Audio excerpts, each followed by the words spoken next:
So yeah, Hansi Flick gone, Stefan. I mean, after I saw the 4-1 result, and I thought, okay, well, there's no way he's going to survive this. Personally, I think the DFB should have probably made the cut after Qatar. But here we are. It's the worst record by the German national team since 1985, when a certain Franz Beckenbauer was in charge. Of course, he almost won the World Cup the year after. I don't think Germany is anywhere near that, or would have been near that with Hansi Flick. I have a ton of thoughts on this, and I'm sure you do too, but let's hand it over to our subscribers first. The Substack subscribers, there's a chat for anyone who has subscribed, and we got an overwhelming response in our forum, and I think you want to read out some of them first before we get into this. Yeah, I'm beginning to think these guys subscribe to the Substack just so they can talk to each other in the forum, because there's so much going on here.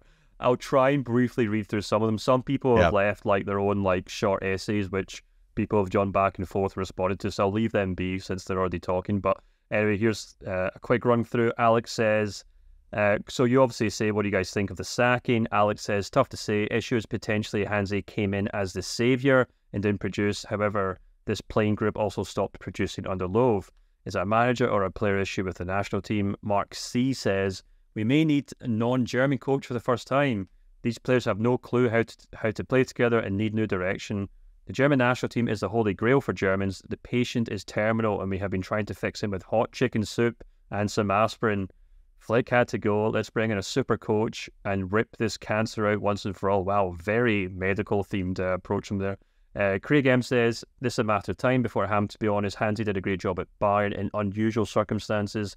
But there was always a lingering doubt for me about his character. Is there a bit of passive aggressiveness in there along with stubbornness? ? I might be wrong, but contrast that with Brazo's sacking and how he took it. Will be intriguing to see where Hansi might go next and how that works out. Wish him the best. Justin McHenry, with my favourite comment, I think, says, so how long till Dortmund punts Terzic for Flick?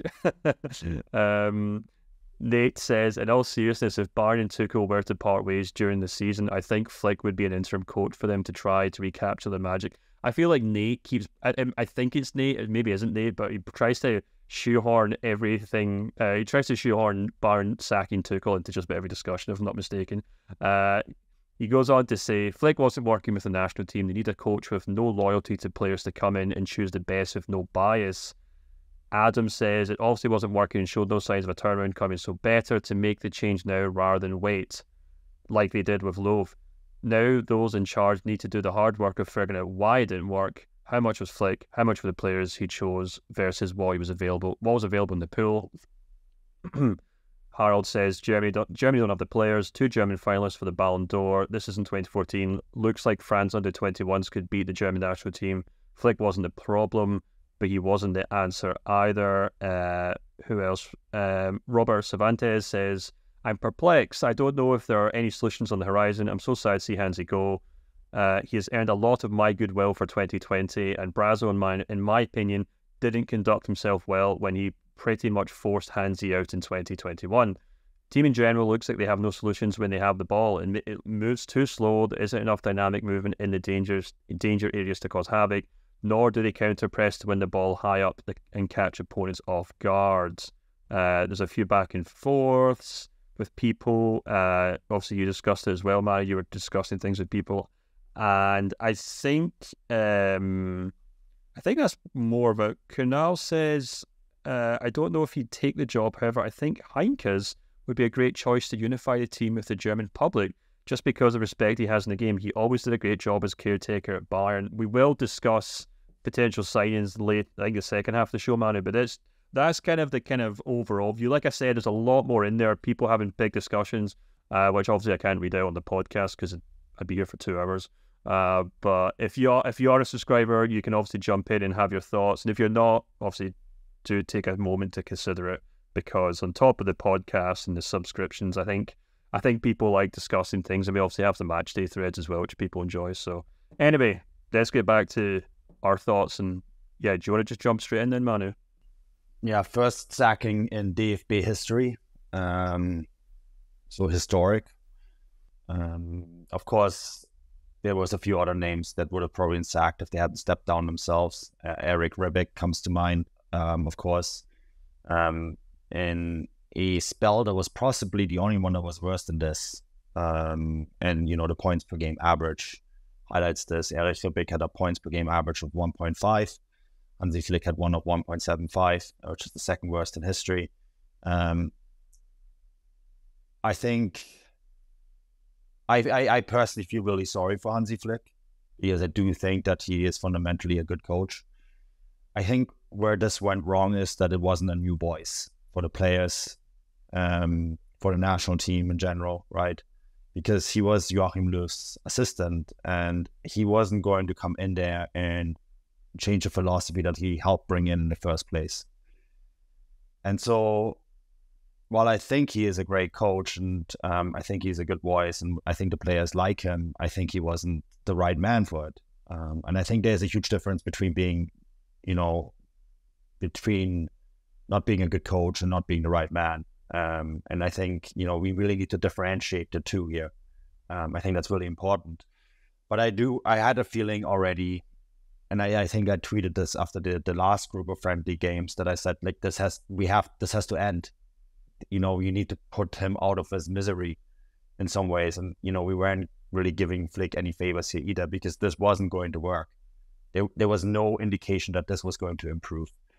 And you can turn around a national team really quickly. When Eric Ribbeck left, Uli Völler came in as an interims. And you will have to remember that time was possibly even worse than this. Christoph Daum, of course, was supposed to be the manager of the national team long term, but he got caught taking cocaine. He couldn't take the job.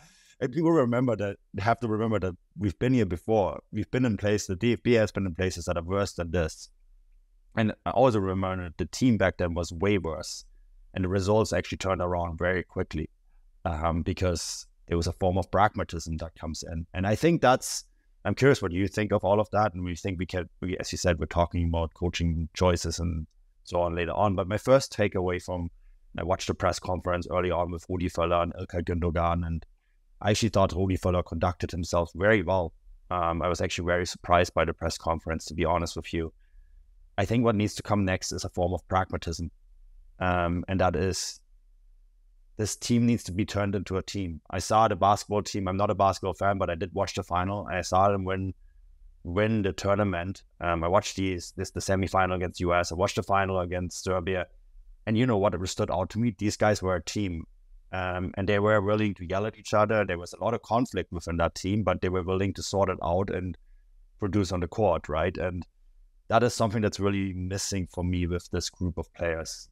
There's so much talk about quality. And yes, they're not France, they're not England, but they're certainly no worse than Argentina or Brazil.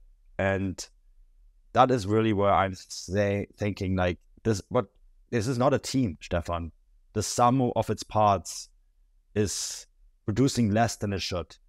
And yes, there is reasons, because there's certain positions missing, but there's also no pragmatism in place to solve the problem. And that's, I think, really what I want to see from whoever comes in next. Just be pragmatic. Make sure they don't get scored on in silly situations. And if they have to win the majority of the games 1-0, so be it. Who cares? And I think that's really what needs to come back. This team needs to go back to the fundamentals. Yeah, in more ways than one, if you want to kind of bring in the DFB in that, and the manner in which they've really struggled to kind of attract interest or, goodwill from football fans in Germany in general. It feels like, I know this is a very different discussion, so I'll just briefly say it, but you definitely get the impression that the feeling towards the national team is just entirely different from what your average match-going football fan in Germany feels towards their club. It feels far more corporate. It feels far more, sanitized. I don't know if that's because they're just kind of obviously training. They tour around the country, and there's not really any momentum behind it. Of course, performance. If a team's playing terribly, then they'll obviously always struggle for support. But a game a game at Wolfsburg, for example. Like, who's, I mean, with all due respect to Wolfsburg, I don't want to be mean to the town of Wolfsburg. I've been there, it's a funky place, but it's not the kind of place you go if you're trying to get support back amongst the team. But anyway, I thought the interesting thing you mentioned, the word that I really narrowed in on was pragmatism. And I think that's a really important one to bear in mind here because, you know, we all thought when Hansi Flick was brought in that it was the perfect fit to some extent because, you know, he was always hankering for the job. He was never fully committed to Bayern Munich. And, you know, considering that there wasn't a huge list of potential appointments after Jogi Löw, it seemed like the right idea. But now it feels like, you know, and obviously hindsight's 2020, it feels like he was just a further extension of Löw's tenure with the national team. And actually, as I point out in my newsletter, you know, you can almost draw a straight line between, you know, Hansi Flick to Jogi Löw to Jurgen Klinsmann. And that's a, you know, 19-year span where the national team has been not only coached and, you know, team picked and the tactics drawn and the training methods arranged, but also just the whole manner in which the German national team has conducted itself, the way that the players are trained, the way that the youth teams are, you know, developed. All of that has just been basically entirely controlled by, you know, one man after the other over the course of 19 years, who have basically the exact same kind of ethos. You know, Hansi Flick was Jogi Löw's right-hand man. Jogi Löw was Jurgen Klinsmann's right-hand man. And that means that not a lot has actually changed over the last 20 years. And I think that goes or nothing at all. And I think that goes some way to kind of explaining why there is this kind of malaise in the team. Because, you know, if you're someone like Joshua Kimmich, for example, who I think is probably a good player to illustrate the issues in this team right now, you're basically working under someone who isn't going to change, hasn't really changed anything. Since he's been in a national team, nothing's really changed. I mean, there's obviously been minor changes between Löw and Klinsmann and maybe between Löw and Hansi Flick, but they've all been basically part of the furniture for 20 years now. So why would we expect any kind of huge, as Raphael Honigstein's book would say, Das Reboot or something, that what was needed was that again after Löw left, but obviously that's not what we got under Hansi Flick, and I think that's probably the crucial part here. And I think that probably goes some way to explaining why Germany have been such a mess right now. It feels to me like a kind of perfect storm, because on the one hand, you've obviously got a coach coming in who's basically just a successor to the previous one in terms of tactics, in terms of system, in terms of the way he coaches. So there's no shake-up there. I think the other issue as well is that he came in at a time when he had to very quickly implement new changes, even if he wanted it, whether he wants to or not is up for debate, but he had to. And I do think the fact that Germany haven't got any meaningful games leading up to this competition has been a huge hindrance for them. You can even actually go back, because I remember looking through this on Sunday evening when I was kind of looking through his record as a German national team.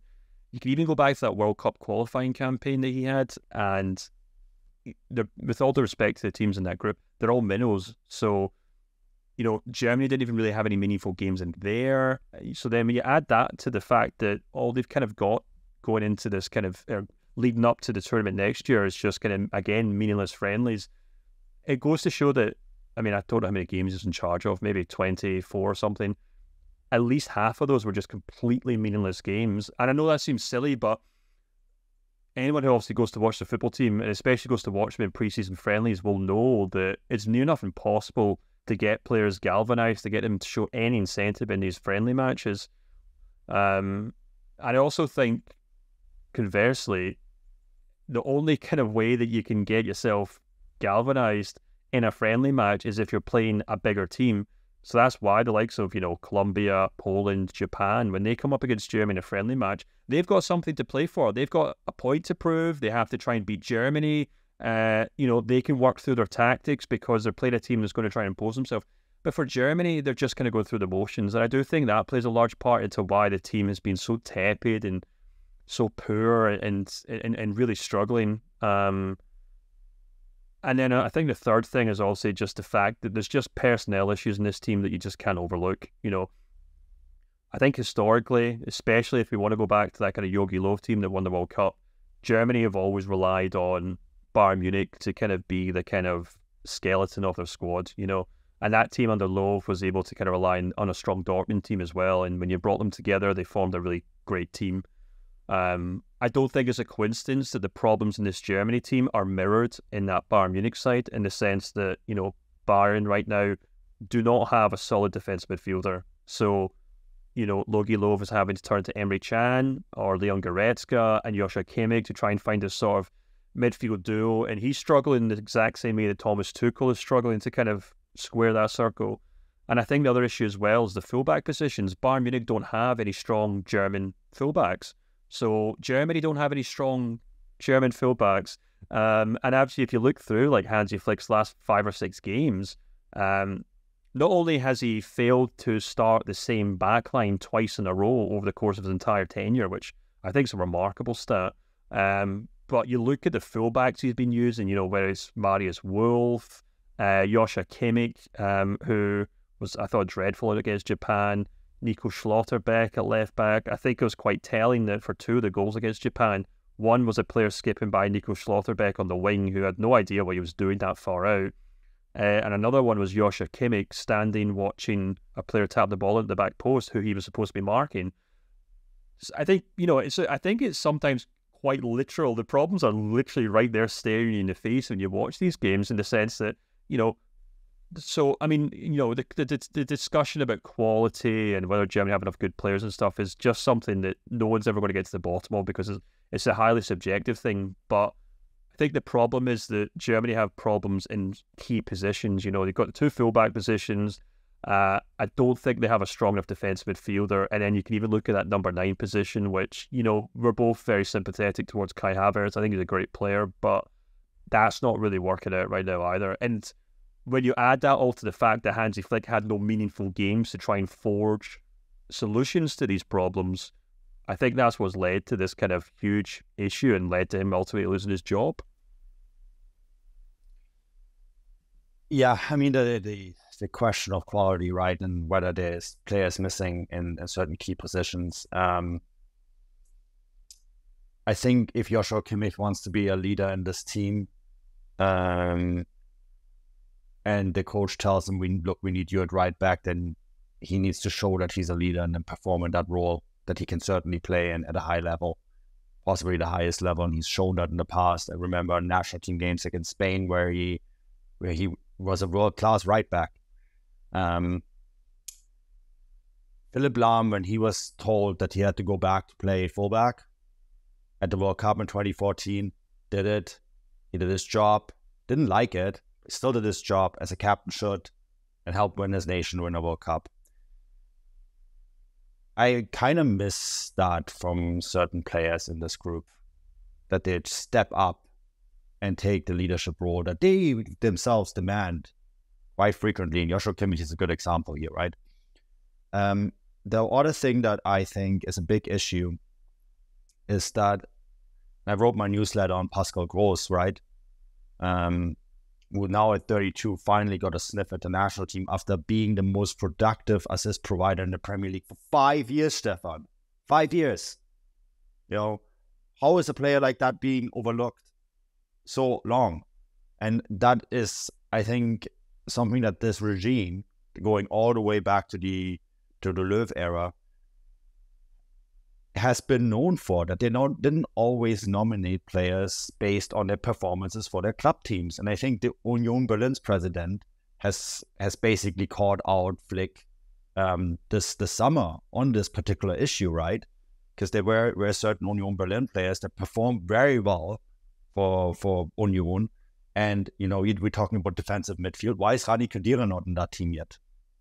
You know, we're asking about why is there no number 6 in this team? Well, there is one that helped his team reach the Champions League. That is ultimately, that's what we're talking about, right? We're talking about players that play in the Champions League. I look at this side, And yes, this should be good. They should be good enough to beat Japan, even with this setup, right? What was the statistic? 10 out of the 11 starters were playing in Champions League, and the 11th player was Florian Wirtz. I mean, sorry, but that should be good enough. That should be good enough, when you play against a team, and then you're talking about all the other issues. But for me, the two things, and you mentioned one of them, is the players that are on the field have the quality. What is missing is character, and then there's the right chemistry. What I mean by that is there is so much talent, but not enough will. What you're missing, okay, yeah, Emre Can, he can show that, but he needs someone to balance him out. I don't see that either, because there is no strong character in this team. There is no Jude Bellingham in this team that can balance out Emre Can playing for Germany, right? Because a lot of these guys are super good with the ball. They're very talented with the ball. They have the technical abilities to come up with solutions. But what they're lacking is someone to just, in Germany, you say hammer on the table and say, this is how we're going to do it. And you need 2 or 3 guys in that team to do that. And I don't see it. I just don't see those players that can do it. And you do need that guy. And, I look back at the 1996 team, for example, that won the European Championships. They had a player in their called Dieter Eils, who was an absolute worker. He was the water carrier for this team. And this was a team full of talented players, but they needed someone to do the dirty work. I don't see that guy in that team, right? And this is where your comment, the number 6, comes up. And then, this is something that I do think Flick needs to be criticized for, and same for Löw before him. For too long, someone like Pascal Groß shouldn't have had waited 5 years to be called up. He is an obvious solution to many issues in this team. And then he came off the bench. I would have started him, right? Why is Rani Khedira not in this team yet? You made the point with Maxi Arnold many times, right? Why is he not in this team? These players all perform for their clubs at the very highest level. And they all, for one reason or another, are not in this team. And I think that a few of these faces would help this team enormously. Yeah, and that goes back to the point I was making about we've had basically the same dynasty of coaches, if you will. It's just one emperor succeeding the next, and Klinsmann, Jogi Löw. It's also, and behind all 3 of them, there was Bierhoff, who was organising the whole thing as well. So if you're, say, a Marc-Andre ter Stegen, and you've been waiting and waiting and waiting to replace Manuel Neuer, you can understand why he'd be so disheartened, because he's, with every changing of the head coaches, he knows that nothing's going to change, because when Jogi Löw was Klinsmann's assistant manager, he obviously worked very well with Manuel Neuer in training, and when Hansi Flick replaces Jogi Löw, he obviously worked very well with Manuel Neuer. So these coaches have these relationships with these players, which carries on when they succeed their predecessor. And that works with Pascal Groß. You're absolutely right. Ter Stegen's, I think, probably the most obvious one, because I thought he was one of the few players that played very well against Japan. He's a player who's been waiting for his turn. And yeah, you're right. This Germany team is full of players who get into the team based on reputation, based on name, more than anything else. And that's kind of why, more than anything else, we need that kind of big shake-up. There's obviously kind of already been the shake-up at the DFB itself. And we're still kind of waiting to see how the dust settles on that, and whether there'll be big changes. I wrote a newsletter a few weeks shortly after the World Cup, actually, on the changes that were already being implemented in terms of the youth development.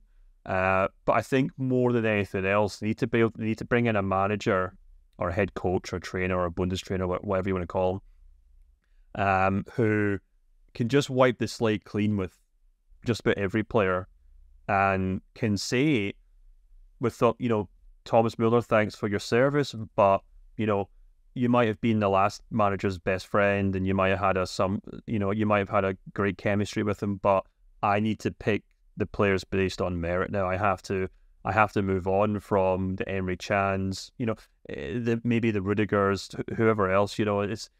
There has to be a much bigger shake-up, and I think crucially with that shake-up, need a head coach who can identify the problem positions in this team and compensate for them, because we talk about France being a nation that is just full of talent and, having 6 or 7 players for every position. But even they had to use, Olivier Giroud as a kind of pivot up front to win a World Cup. Even they needed, to find a system that made Griezmann play through his skin for his country, where he wasn't doing it for Barcelona.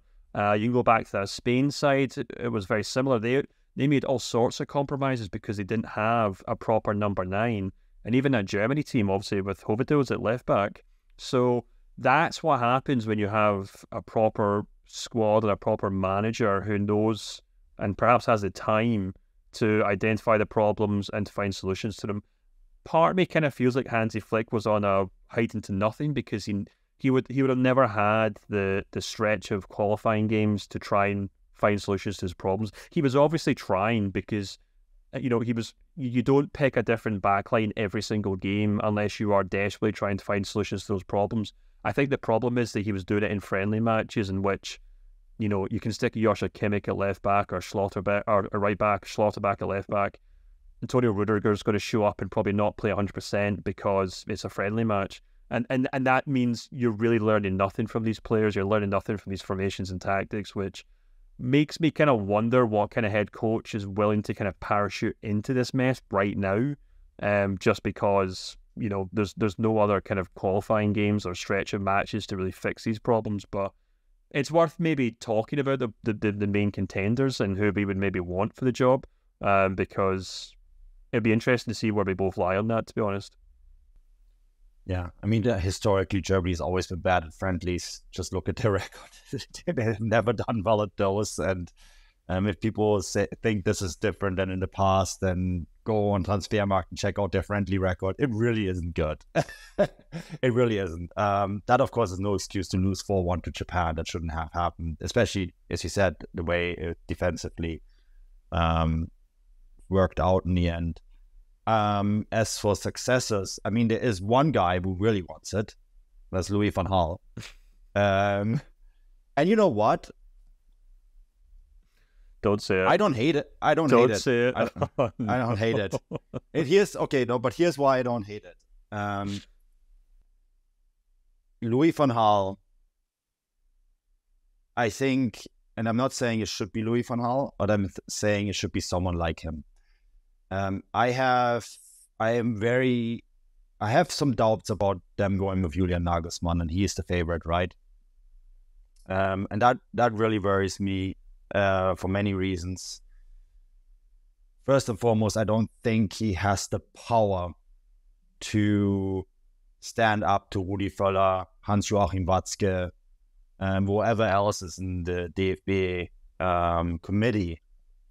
Gremium is the German word for it. I guess committee is the English word. And tell them, no, this is not what we're going to do.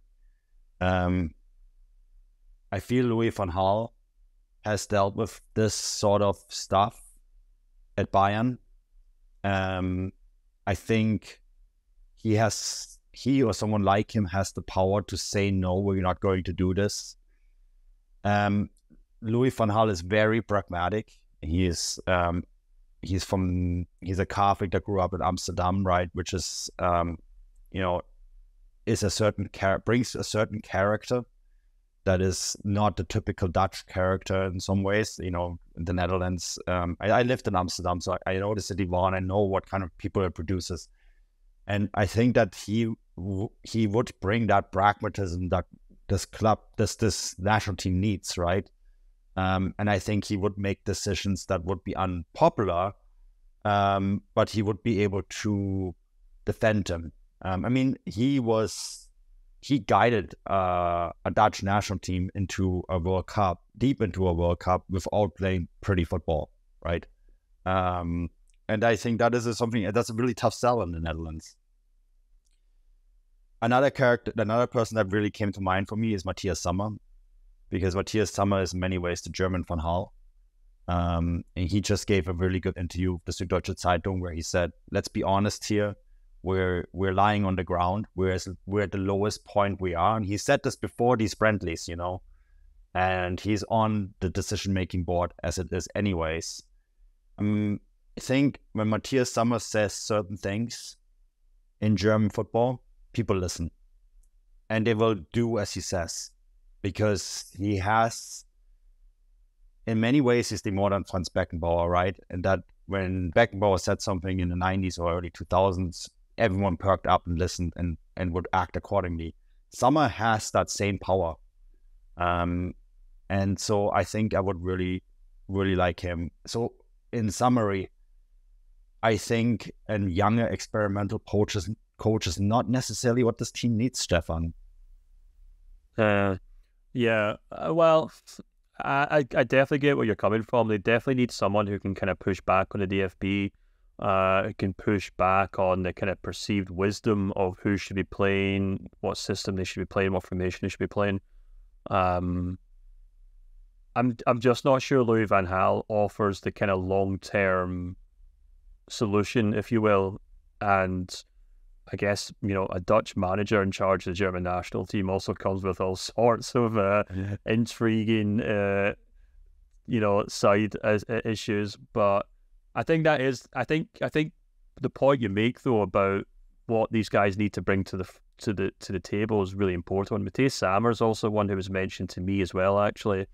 But I think his health issues, which he had some serious health issues a few years ago, and I think he's probably still reserved from taking on like a more public role like that, which I think is probably also why he was maybe not linked heavily with the Dortmund job as well in recent years. But no, I think that's a similar, because look, we're also talking about player head coaches. The other two kind of younger ones are Oliver Glasner and Julian Nagelsmann are the ones being heavily linked. And I did speak to someone who's quite close to Nagelsmann about this last night, and they said, I honestly don't know. I honestly don't know whether it's a kind of coin toss as to whether he would take something like this, because it really depends on his career path and what he wants to do going forward. And look, we've talked about this before, when he was linked with Chelsea and Tottenham, I think, after he left Bayern Munich. And, regardless of what people said, I always said, look, he's not going to jump at a job like that. He's going to take his time. He's going to plan out his moves in the summer. And I think he is that kind of head coach. He's got a whole coaching team around him, which he takes with him. They all talk about what their ideas, what the 5-year plan and things. But, having said that, I actually think he might be an ideal recruit, because he's the kind of guy who would come in and say, I'm going to do things my way. You guys get out of the way. I'm going to try and make this team work. And, that's kind of what he tries to do at Bayern. It didn't work because, in a way, he felt like that team was being coached by committee. And I think it would only really work with the German national team if, the likes of Rudi Völler and, Watzke and whoever else kind of kept their nose out of the business and just kind of let him, as the kids would say, let him cook, and get on with it. And I guess Oliver Glasner would probably be very similar. He's a very committed coach when it comes to projects. He has to do things his way. We saw that with why things kind of fell apart Frankfurt in the end. But these are two guys that if the DFB were brave enough would say, you guys can do what you want with the national team. You can call up who you want. You can play whatever formations you want. We won't have any say in these things, which seems logical, but unfortunately these things don't really go as straightforward as that. The only other one I would mention, which I thought was an interesting show, was from Christian Kamp at FAZ, the Frankfurter magazine, newspaper, FAZ, and he actually mentioned Stefan Kuntz, who, of course, is currently the Turkish national team manager, if I'm not mistaken, but perhaps more notably, was a very successful German under-21 head coach. Did have a year, won 2 under-21 Euros with the German national team in 2017 and 2021, and seems to be doing a decent job with Turkey, from what I can tell. He would be an interesting one, I think, because he's obviously proved, that he could work within the system, but whether he would be another kind of legacy candidate or one who would be more orthodox, shall we say, is maybe an issue in itself, because maybe people want something more drastic. I don't know, but I think the key issue here, and to kind of just echo what you said, whether you mentioned Van Gaal or Sammer, is they need to find someone who can basically stick the middle finger up to the DFB, stick the middle finger up to the person who's signing his checks every month and said, get out of my way. I'm going to drop Thomas Muller. I'm going to drop Joshua Kimmich if I have to. I'm not going to call up Leon Goretzka because he's not playing well. Those kind of brave decisions, and the DFB have to be able to step back from that and just let them get on with it, I suppose. Yeah, Stefan Kuntz was my choice after Joachim Löw stepped down, because he guided, I think, the U21 to a Euro title in the second place. And that was a team that was definitely 2 titles and 1 second place. Okay, so even better, right? And that was that. Those teams were definitely the talent on those teams was smaller than the results. He managed to put together teams that, despite obvious weaknesses, and we see these weaknesses now at the next level, right? Still had success with them because he first and foremost was able to form teams, and I think that is a really, really important part of being a national team coach in general. I look at, you already mentioned him, Didier Deschamps, right, at France, who is being heavily criticized at times by the press in France. And the reality is, Euro final, World Cup, another World Cup final, which they probably should have won if half the team wasn't sick. The results speak for themselves, and he's often made decisions that were very, very unpopular and didn't always play the football that the talent of his team could have played. And I think that a big part of being a national team coach, and I think that's maybe where Hansi Flick ultimately failed. Hansi Flick was too focused on playing the sort of beautiful football that won Bayern Munich a Champions League, right? You don't have time to necessarily implement that with the national team. And that is, I think, where, that brings me back to what I said earlier. And this is why, I'm advocating for a pragmatic solution, or a coach was willing to have that steadfastness to sell that pragmatism to the DFB. If Germany wins the next 5 games 1-0, I'm happy. And most Germans would be happy with that. In fact, they would probably be rallying behind that more than they would behind any other results, right? I tell you what, if Germany goes out and loses only 1-2 to France, or even draws France, everything will switch quickly, right? And I think Völler, I don't think he should be the long-term national team head coach, but I think he probably understands that better than anyone else because he's been there before. And he's done that before, right? So they need to find someone who can do this long term, and I think that is a very difficult thing to do. Yeah, absolutely. You're absolutely right. And actually, not to Anglophile this whole thing, or Anglicize, or whatever the word is, but actually, when you were talking about Didier Deschamps, it made me think of Gareth Southgate's current situation at England as well, where he's a much maligned, often criticised head coach because he plays careful defensive football, doesn't pick the flashiest players, doesn't pick the players who are on form in the Premier League. He picks the players who fit his system. He picks the players who work within his system, that complement each other, that compensate for the positions that England are very good in. And you can say what you want about Gareth Southgate's style of football, but from an England perspective, historically, he's done a very good job in tournaments for England. And that's, like Deschamps at France, that's the nature of international football now. You need a pragmatic head coach who can find solutions to the problems that your team have. And I just think Hansi Flick didn't do that. And perhaps no one can right now because Germany are only playing friendlies. I do feel like that's a really important factor in all this, but I guess we'll just have to wait and see who they appoint and how it works out. It can work. Jürgen Klinsmann, when we go back to just pre-2006, and we have to remember Germany was very much the same situation as it is now, right? 2005 was not a pretty year in German football, and we expected disaster at the World Cup. And Jürgen Klinsmann called up players like Robert Huth. Remember him? And that was a very pragmatic decision because he just needed a typical defender. He didn't care that this guy wasn't world class. He just needed someone who did what a defender needs to do. And it was very basic, but it worked. And and then after that, of course, Germany built on that success at the World Cup where they finished third, overperformed properly, right? And built a team that then in 2010 and 2014 revolutionized football. The problem is the rest of the world figured out how to beat the system. And we're still playing a system that the rest of the world, everyone knows how Germany plays. And in sport, not just in football, in sport in general, the moment you become predictable, you're done. You're done. Because then it becomes easy to play against you. And Germany is predictable. Well, I saw a stat, and I find absolutely mind-blowing, Stefan. Under Flick, Germany produced twice as many chances as they would concede, yet they still have a losing record. And that's because everyone knows how Germany produces those chances.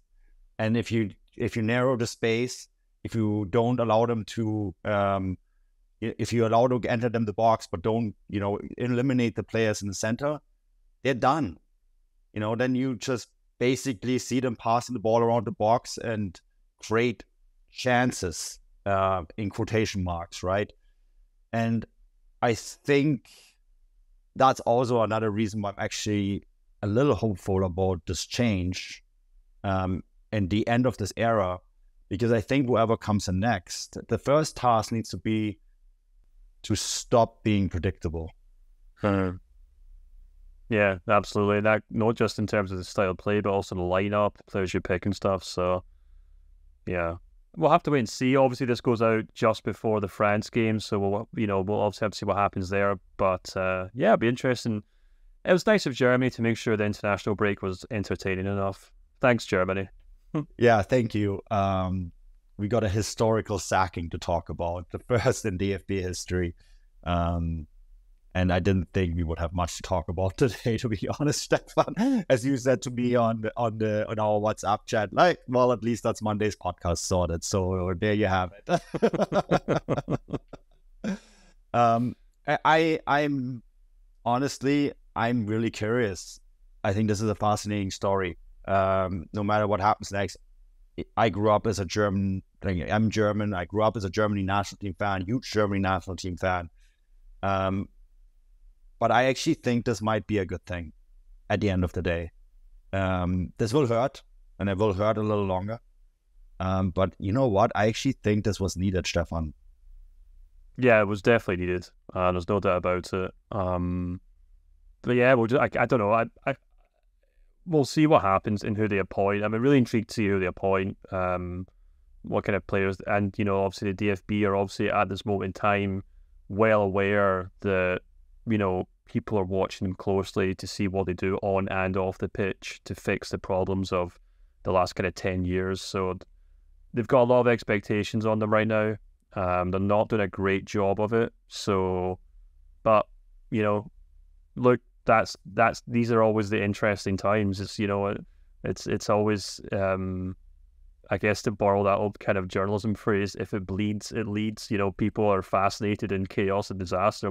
We all slow down when there's a car crash. We all want to know, we all want to keep an extra eye on disaster. So and more importantly, Scotland are absolutely flying right now. So I'm already guaranteed of good fun next summer. So I've got nothing to worry about.